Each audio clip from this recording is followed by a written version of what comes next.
Welcome to the Women's Heart Health Summit. I'm your host, Dr. Mark Menolascino, Medical Director of the Meno Clinic in Jackson Hole, Wyoming. This is your chance to hear from the world experts in how to achieve optimal health, optimal vitality, and prevent heart disease. We're very fortunate today to be joined by Marcelle Pick, one of the experts in the field, one of my personal friends, and someone who I always look up to when I have questions. Marcelle, thank you for joining us. Thanks so much for having me. I'm so excited today to talk about all this information and get people better. Well, thank you. And let me tell our viewers a little bit about you. Marcelle Pick, nurse practitioner, is passionate about transforming the way women experience healthcare through an integrative approach. She co-founded the world-renowned Women-to-Women Clinic in 1983 with the vision to not only treat illness, but also to help support her patients in a proactive way, making healthier choices to prevent disease. She successfully treated thousands of individuals throughout the world through her unique approach to wellness. In 2001, she created MarcellePick.com with the goal to be able to reach, inspire, and educate even more women worldwide. Her website offers informative articles on women's health issues and at-home solutions to some of the most troublesome symptoms they experience today. Marcelle discovered functional medicine early in her career and was honored to be among the first to be certified as a functional medicine practitioner. In addition, she holds a Bachelor of Science in Nursing from the University of New Hampshire School of Nursing, a Bachelor in Arts in Psychology from the University of New Hampshire, and her master's degree is in nursing from Boston College, Harvard Medical School. She's certified as an OB/GYN nurse practitioner and a pediatric nurse practitioner, and she's a member of the American Nurses Association and the American Nurse Practitioner Association.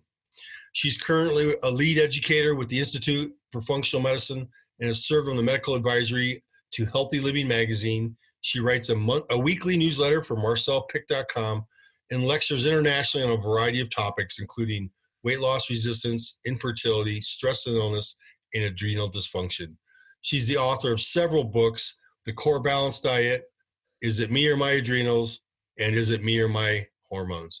She's appeared on Dr. Oz, Fox, ABC, Glamour Magazine, Elle Magazine, and Women's World Magazine.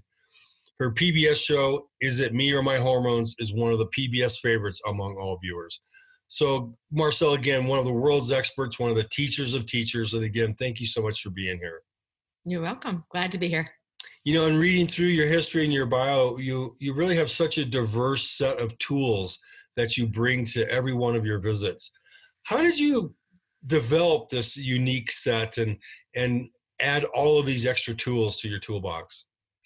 Well, you know, early on in my career when I was working with women, what I realized very early is that if you only look at the symptoms and you don't start to understand that connected to everything else, you're never going to get people better. And for me, that's what I see, as I'm sure you do in your practice as well, is that if we just have this diagnosis and that's all we treat, we're not helping people. If we don't understand the cause of the cause, and especially when it comes to hormones, there's so many things that affect it, then we're never going to get people better long term. They're not going to have to be on medications because we're going to figure out what the problem is. And our culture is so, unfortunately, dismal when it comes to telling women, especially in perimenopause, if you're gaining weight, if you're not feeling well, just, it's coming with the aging process. And I'm here to tell you that is so not true. You can feel amazing. We may have to tweak a little bit more, a few more lotions and potions, but people can feel fantastic no matter what if we figure out what's wrong. And that's the piece that's so exciting. Well, you've shared so much about the hormone symphony, the hormone balance, and the adrenals are such an integral part of it. As a woman moves through the perimenopause, menopause, what role does the adrenal have? How do you see her interacting with the rest of the hormone system? Oh my God. It's gigantic. The problem is that so many of us have a lot of stress from the time we're very young. We had a lot of stress perhaps in our childhood, and we can talk about that a little bit more later. And what happens then as we get older, we are either perfectionists, we're multitasking, we have children, we have a job, all these things come into play. And at some point, that body can no longer deal with that. It's like this bank account. We're putting money in, and we're taking money out. If you don't put enough money in or put enough in for self-care, What happens on the other side is people start to feel horrible.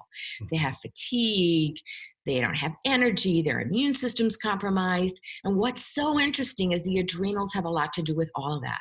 They affect our immune system if they're not working well. They affect our thyroid, our digestive system. They affect blood sugar. They affect fluid retention. And they sure as heck affect our hormones. So the beauty is if we can just change sometimes adrenals and really support the adrenals, people on the other side feel fantastic. And we don't have to add necessarily hormone replacement therapy. For some we do, and I certainly use bioidentical hormones, but we don't always have to do that if we deal with adrenals, including how you deal with day-to-day stress. Well, I've heard you talk about this stress savings account, as you mentioned, what goes in, what goes out, and trying to build up that savings account.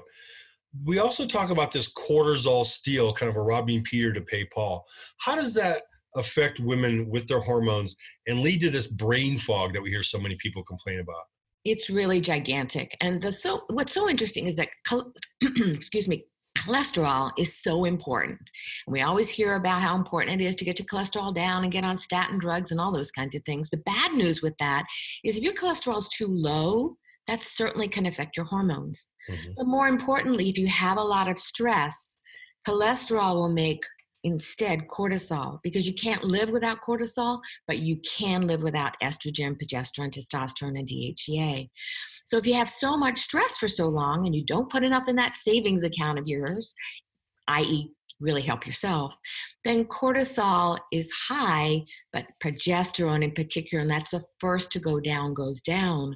So we have what we call, although I don't like the concept, estrogen dominance. It's not really that estrogen's dominant, it's more that estrogen and progesterone are imbalanced so that we're not able then to have this normalized hormonal cascade. And people then have symptoms of brain fog or PMS, or they start to notice that they're really irritable and they just don't have that get up and go that they used to have. All of those things can be affected because we can do something about that intervention dietarily, also by treating the adrenals, oftentimes adding some progesterone for people even in their 20s and 30s. Well, Marcelle, I hear my female clients tell me, some will say, oh, menopause was a breeze. It was less than a year. I sailed right through it. And other women will say, oh my gosh, it was a living nightmare. I was miserable with hot flashes. I just didn't feel myself for years. What's the difference in those two women? What are they doing differently to let menopause be a little easier versus menopause being so difficult? You know, I think that if you were to ask me that question, which you are, I would say stress. I think that stress is the biggest burden for those women. Poor nutrition, being overweight, not being happy. Oftentimes these women also, there's something called the Adverse Childhood Event Score. And that looks at if you had a ton of stress as a child, are there health implications later in life? And what we're finding more than we ever have before is absolutely yes. Now, many people say, you know, what happened yesterday? Who cares? The body does, because the body doesn't see the difference between present day stress and past stress. It's all the same. So if you're someone that's a perfectionist, or if you expect a lot of yourself, if you do a lot of negative self-talk, you look in the mirror, it's like, oh my God, look at that stomach or those thoughts, whatever it is, all of those affect cortisol. And at some point later in life, when the body can't do this anymore, if the cortisol's up, the cortisol comes down, and it has huge implication with regards to the hormones. So people start having night sweats, or they start noticing they have coffee and they have huge anxiety, because cortisol, certainly when it's high, can cause anxiety. That epinephrine surge, when you're being stopped by a police officer, your heart's racing and your mouth is dry, but all of that goes away when the officer leaves. But if those people have a lot of stress, that cortisol stays up and they have that sense of anxiety on top of everything else. And they can't lose weight because the body feels like it's in a state of fight flight, and it will not release those calories no matter what you do. So I think that's the biggest issue and the difference between those two groups of people. And some people have learned very early on how to put money in their savings account personally. They take time out for themselves. They're really good at saying no. They're great at setting boundaries. They're not codependent. All of that makes a huge difference. But the great news is, no matter where you are on that spectrum, we can do something about it. We just have to figure out what the problem is. Well, I've heard you talk about this weight loss resistance where women will do everything right. The calories in, calories out. They're told so much it's just about that. Eat less, exercise more, and everything magically seems to happen. But this resistance is much more complicated for many women, isn't it? Do you see Oh it? my gosh. Adrenal, thyroid, hormones, toxicity, nutritional deficiencies, adverse childhood events, or is it a synergy of all of those? It's a synergy of all of those. Many times I do a questionnaire when I see my patients, and I'm looking to see, what's going on digestively, what's going on with emotions, what's going on with adrenals, skin, hair, allergies, all those things. And when we start to understand that they're all connected, and if the body's feeling under assault, it's going to do everything to protect itself, which is a smart thing in many ways. But it's not so smart when you're trying to lose weight and you're doing all the right things. And for some people, I'll tell them if they have adrenal issues, don't exercise. I don't want Right. your heart rate over 90. I need you to get better. And it sometimes takes up to 6 months, but you need to change your response to the stress. I can't change the stress, but I can change how you respond to it. And perhaps you have food sensitivities. Perhaps you've got digestive issues, because that's a big one for people to not be able to lose weight, especially overgrowth of yeast in the gut or a parasite or heavy metals. Many of those things can contribute to it as well. So it's really figuring out what the source of that is. And then perhaps we need a little bit of a jump start. I use a homeopathic in my office to really help jumpstart that. But here's the other thing that's so interesting. For so long, we've always talked about that perfect diet. It's either paleo or Mediterranean, or it's, low carb, whatever. What I'm finding is it's not true. Everyone's got a little bit different genetic profile. So they're either low fat or low carb or Mediterranean or balanced. I don't see balanced a lot when I look at the genetics. But when we figure that out and they've lost the weight, then we can get them to do the food plan that works for them. So for those women out there that have weight loss resistance, don't beat your head against the wall anymore, because there is something we can do. We just have to figure out what it is. That's so true. I love the way how you personalize it. And you've seen hundreds, thousands, tens of thousands of patients in your career. You talk about such a diverse aspect of a whole woman's health, of the whole story, the whole issue. When you see women with that midline body fat or that cortisol roll I've heard you talk about, that becomes a hormone factory in itself. Is that right? Absolutely. Years ago, I used to work exclusively with eating disorder women. And what I started to at the time say to them is, I don't care what you weigh. It doesn't matter to me. But what we know now scientifically is exactly what you talked about. When they have lots of body fat, it increases inflammation, and it's an endocrine organ in and of itself. Mhm. Causes so many problems. So it really does behoove us to find out, how do we get you to that normal body weight and body fat kind of arena, so that you then won't have that factory that's producing lots of hormones and inflammation. Marcelle, you were talking about these self-care strategies, and everyone can just go do yoga. But what do you teach your clients, or how do you help them match what they need with their belief system, with those activities they can do that work the best for them? Do you have a strategy to identify or to share with women how to choose what to do? Well, I think it depends also on time. When I had a 1-year-old, then I had twins, and I was on call in the practice, and I was doing Wow. OB time. So it was like, oh my God, how am I going to do this? And you just have to take moments. There may be 2 minutes that you do twice a day of deep breathing.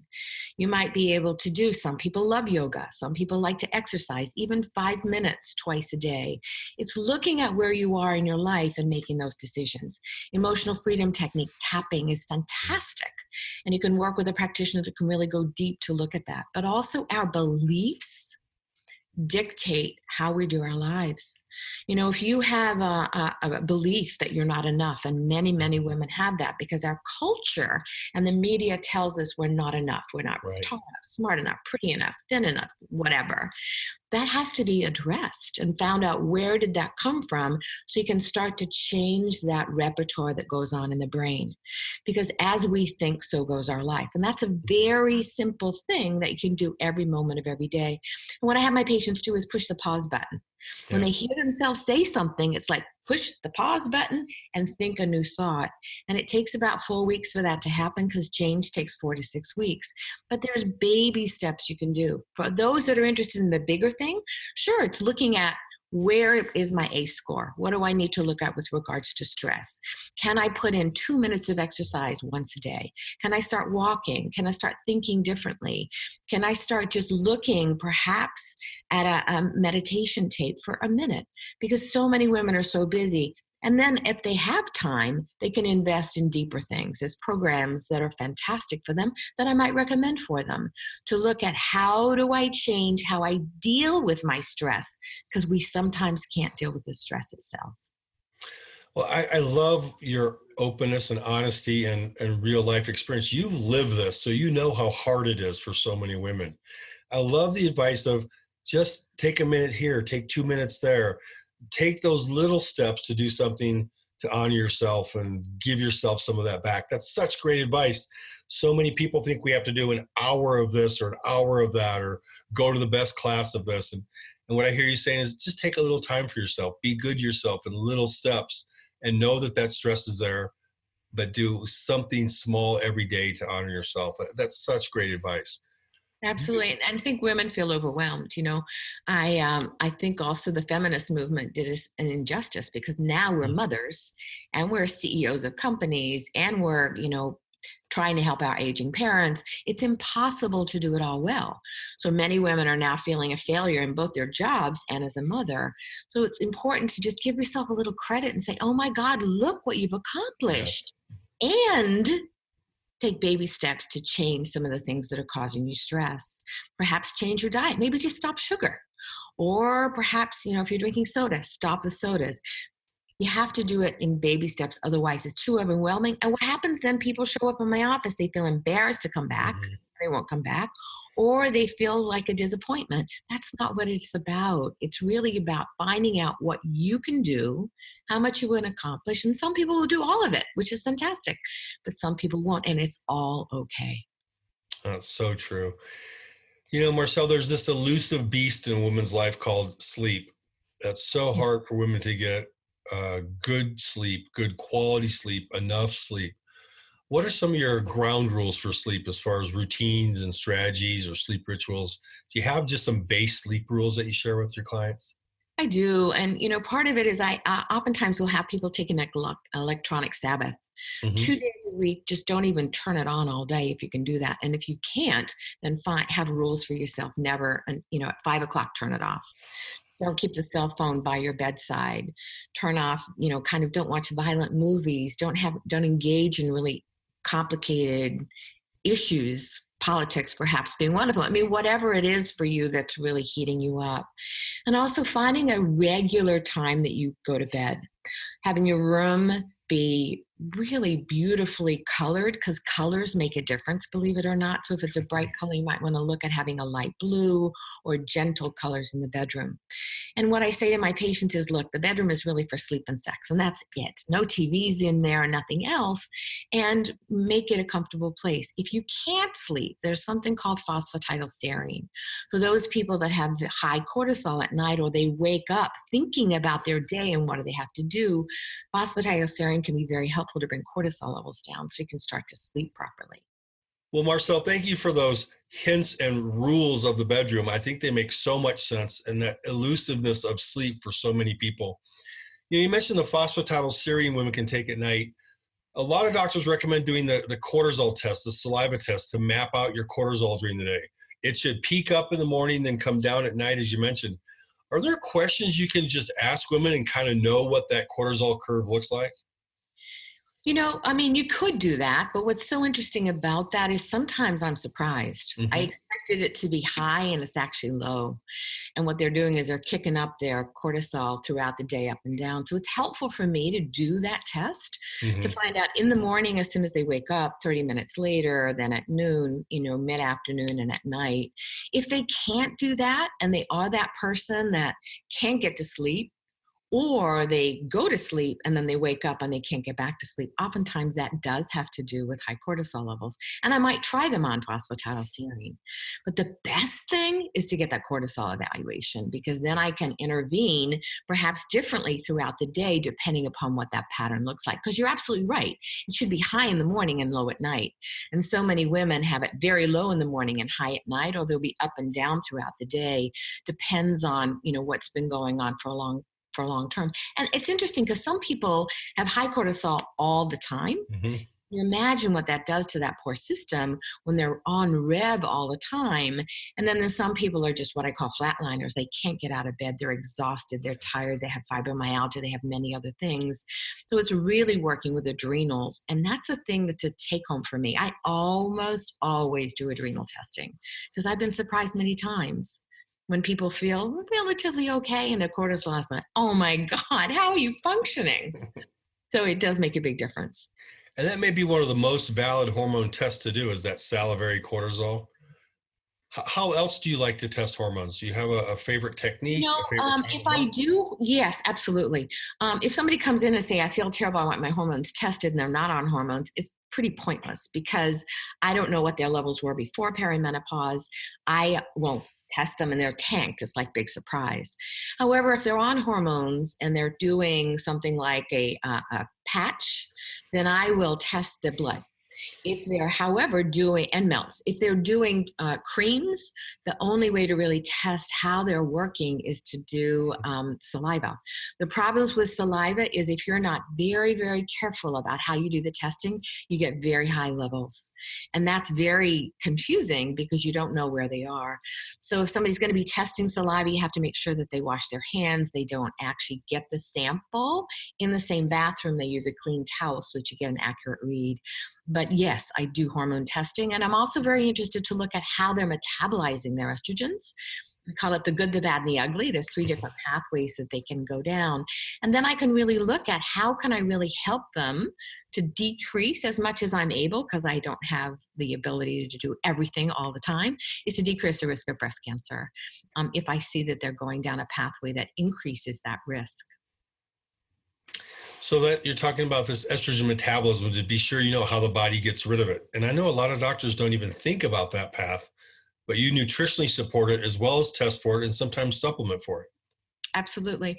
And many years ago, there was a woman whose name is Eleanor Rosen. He did a fair amount of research looking at, what is the thing that really causes the most trouble with breast cancer?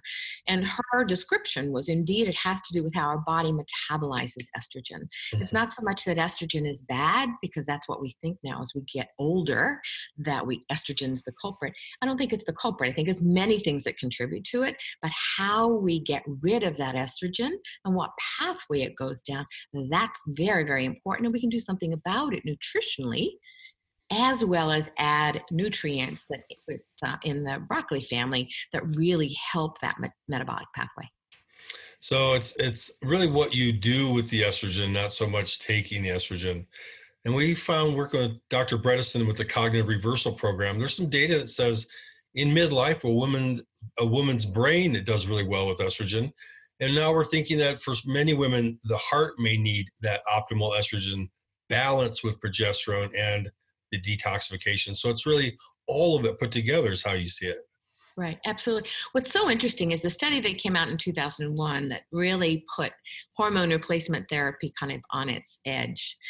What they did is they looked at 16,000 women, and they looked to see if they were on Prempro, which is unfortunately estrogen from pregnant horses, and Provera, which is a very different kind of progestin, that indeed, oh my gosh, the sky high issues with blood clots, with heart attacks, with Alzheimer's, with breast cancer. But what they didn't do is help you understand that they pulled the study apart. Those women that were menopausal did not have those issues. The issue they did was a slight increase in breast cancer, but it was also a very different kind of estrogen. Now, of course, The pendulum has come back, and now we're seeing research showing, interesting. It does decrease the risk of heart disease. It does really help brain function. And certainly we're going to start seeing other things. And if you are using a transdermal, it does not increase your risk of blood clots or of stroke. So that's really important to help women understand, is it's not this terrible, terrible thing, but you have to monitor it and do the detox. Absolutely, absolutely true. And not only do a lot of our viewers not know about these different kinds of estrogens, but a lot of doctors don't know about the different kinds of estrogen or the different effects. I'm surprised how few doctors really understand how the bioidentical hormones work and what the risk benefit of the two kinds are. In approaching this beautiful symphony, let's talk about the thyroid just a little bit, because I know that's another one of your passions, because you see so many women that have either been undiagnosed or inappropriately treated. Is there a sweet spot where the thyroid needs to be for most women? Great question. So for years, the labs would report out TSH levels, thyroid stimulating hormone levels of 4.5 being normal. Over the years, that number's come down. And those of us that practice functional medicine, we know that really sweet spot is about 2.0. If a little bit lower, some people do much, much better at 1.0. So it's really looking at that symphony for people, because thyroid is very affected by adrenals. Mm-hmm. And if you have adrenal dysfunction, it actually interrupts T3 conversion, which is the active form of thyroid. So again, it's so important to look at reverse T3 when we're looking at people that have a lot of stress, because it all is integrated together. And also we know that people that have very high chlorine intake in the water supply have low iodine levels, and that affects thyroid status as well. And also because our soils are so depleted, we don't have enough selenium in our diet, and that also affects thyroid greatly. So there's many things you can do dietarily initially to see if you can change that. Also doing the detox for the body of chlorine, because that's the problem for so many of us that drink the water without having the chlorine taken out.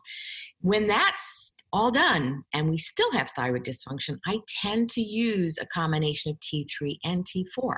Mm-hmm. Many people prescribe just T4, and some people do great with it. Many don't. The problem these days is getting that combination is almost impossible because of all the problems they're having with either Armathyroid or thyroid USP or any of that combination. Hopefully that will change so that we can still, continue to prescribe it. Well, you're talking about this combination T4, T3, which a lot of women have never even heard about. The classic was the pig thyroid, the armor thyroid. Oh. There's new nature thyroid and west thyroid, which is just a cleaner version of that. And that's what my female patients really seem to respond to. And I know you're such a big advocate of each person is so unique that's in front of you, that you have the guidelines that you were taught, but then you have this wisdom of experience of treating so many people and then personalizing that person in front of you. Don't you think that's what every woman wants their doctor to see them as that unique individual? Absolutely. And I think therein lies the problem in medicine. We're not doing personalized medicine at all. We're just doing one size fits all, which is absolutely impossible. And those people that come in the office complaining because they don't feel well, we have to listen to their symptoms, because many people just need a little bit different thyroid combination. Some people do well with Synthroid and Cytomel. But again, we have to be listening to them, and we have to sometimes experiment a little. Okay, we did this. How do you feel on that? Okay, we need to change it. And then we can get to that sweet spot as long as they're making the dietary changes. And also gluten can be a huge problem for women that have thyroid problems. Not as much in Europe and the other South American countries, but here in the United States, we have tons of gliadin, unfortunately, in our gluten products, and that contributes to significant issues. So I always try getting people off gluten first to see how much of a difference does that make. That's interesting you say that. I had a female patient a couple of weeks ago that said she went to Europe for 2 weeks and just had more energy. She was on thyroid medication, and the gluten there is different than the gluten here. And so she didn't think gluten was an issue, and she came back and said she just had more energy there. Well, of course, she's on vacation, but then she went gluten-free, and her energy here in the U.S. matched what she had in Europe. And so there is definitely a relationship between the two. Right. You must see so many women with digestive issues. I think so many women know they have it. They're told, they tell their doctor about it, and they're kind of dismissed because the doctor doesn't have tools to deal with it. Do you see most of your patients have something digestive or some type of sensitivity? Oh my God, yes. So I would say 80% of my female Mm. population has a symptom associated with it. Either they feel bloated all the time, they have gas, they find they're constipated, have diarrhea, they just don't feel well in regards to the digestive system. And the bad news is that so many times, when I started practice 33 years ago, I was using probiotics and everybody around me laughed at me. Well, the Mhm. literature now is showing that the microbiome is so incredibly important. But people don't understand by age 2, our microbiome is pretty much established. So if Mhm. you were a C-section baby, then you probably have a compromised gut flora. And if you had a mom that had a compromised flora as you're going down the birth canal and inhaling that bacteria, you probably didn't have the greatest flora either. So we're starting to hear more and more about how important it is, but so many people have yeast overgrowth or parasites and their diet's been really poor, or they had tons of antibiotics as a kid. And all of that translates, as you well know, because you see it in your practice too, into gut issues that then also contribute to depression. We know that the gut is really the second brain. Mhm. Serotonin, 2/3 of serotonin is produced in the gut. So then you don't have enough serotonin, you feel more depressed, and the cycle goes on. And then women complain of feeling bloated. They wake up in the morning, they got a flat stomach, and by the end of the day, they can't wear their clothes. That's not normal. They might have something called SIBO, which is overgrowth of bacteria in the small intestines. So treating that can change people's lives Mhm. and also change their health because the immune system is so reliant upon what's going on in the digestive system. So again, what you've beautifully pointed out is all of the pieces are connected. The hormones are connected, the thyroid's connected, our emotions connected. Everything is connected to everything else. And now we're connecting the gut to everything too. So we have to look at the individual and see what of those things on that tree are off. Getting all those things back into balance gets people to feel amazing no matter how old they are.